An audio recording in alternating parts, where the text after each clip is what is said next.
Hey y'all, so before we get into the video, I just wanted to come on here and kind of preface it by saying that I struggled for a little bit because I didn't know if I wanted to post this just because I've been having a lot of trouble with people kind of stealing my style and ripping me off. I get that that's gonna happen, either way, but it kind of gets to a problem when people are entering my art into competitions to be made into print of clothes. People are blatantly ripping me off, trying to follow my followers, just kind of posting basically my exact stuff, just them painting it, like a little different, which I understand that, imitation is the highest form of flattery. And whenever you're doing art, you do have to draw inspiration from other artists. That's how you develop your own style. And that's what I want to help people do with this video. And just so people are curious about my process and how, a blank canvas turns into this. But I'm just asking, please don't blatantly steal my stuff, kind of. If you want to do something inspired by me and you tag me and you're not selling it, that's cool. But, you kind of cross the line whenever people are, entire page is just knockoffs of my stuff and they're following my followers, trying to kind of, poach them or whatever. People see it and they message me and they're like, hey, this girl's stealing your stuff.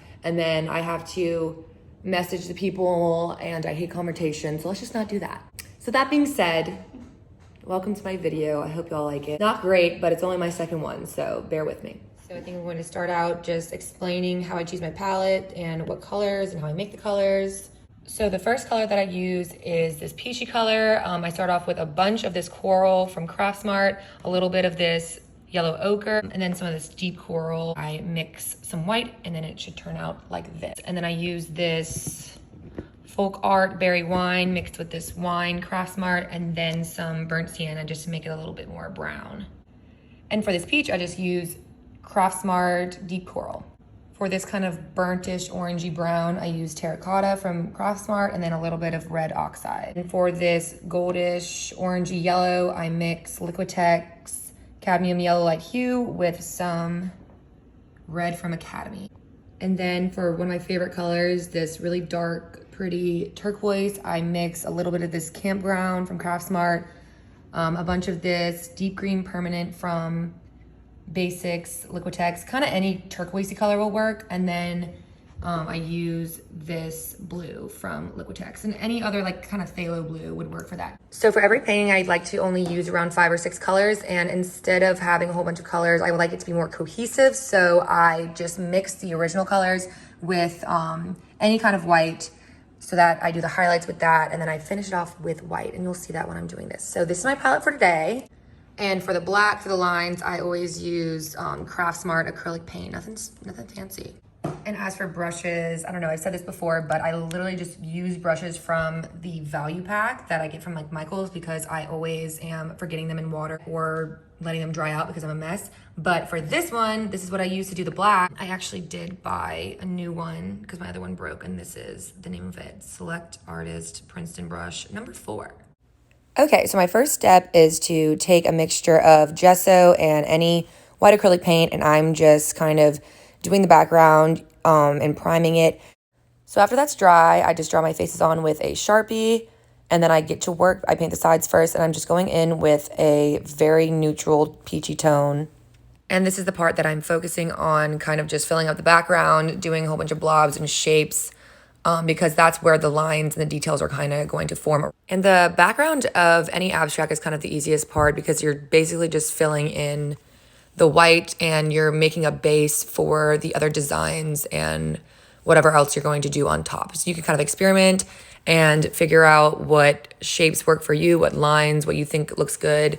And then the most important part is to remember to make sure that the color is traveling around the entire painting. So you don't want all the color congested in one section. You want your eye to be drawn to every single corner of the painting. And I do one color at a time.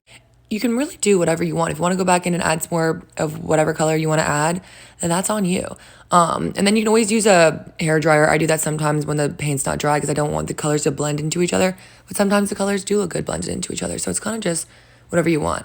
And so right here you can see that I'm starting to add the white to do the highlights in the turquoise color. And then I'm starting to do the red for the lips. And I always switch to a smaller brush because this is when I'm going to start adding in the smaller lines and the smaller details, like the patterns and everything. And this is kind of where I get a lot of questions, like how do you know what to put where and how do you know what looks good?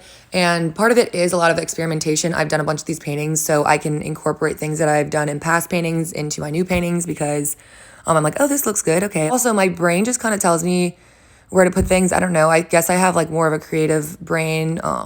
If you put a gun to my head and asked me to do a division or like a multiplication table, I would simply die. But I mean, a girl knows where to put some colors. So now we're getting to the part where I mentioned earlier that I'm mixing white with my original colors and just layering those colors on top of the colors that I already have. And I like to mix the colors. And I feel like I've said this before in a lot of my voiceover on my TikToks or even in my other video, that layering is the most important part. When in doubt, just layer. It's really easy with acrylic because acrylic dries so fast, but you know, if something looks ugly, just add some more colors. And if you think it still looks ugly, then cover it up with another color. Like the more you layer, the more interesting it is. And I did say this in my other video, but you know, happy accidents. Sometimes you are like, wow, I messed up. But in that process of trying to fix it, it ends up looking better than it did before.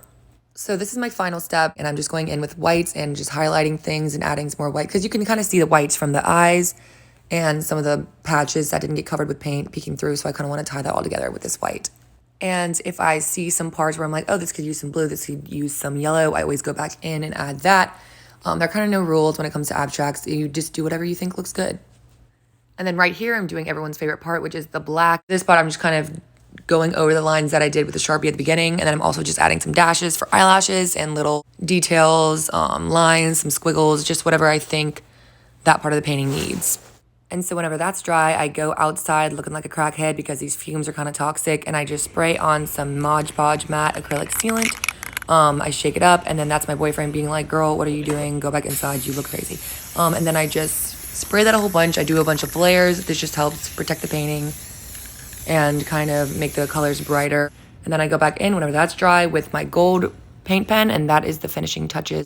Once again, I'm stupid and I did not take a video of the end product, but these are some pictures of the painting that I did. That's it up on my wall.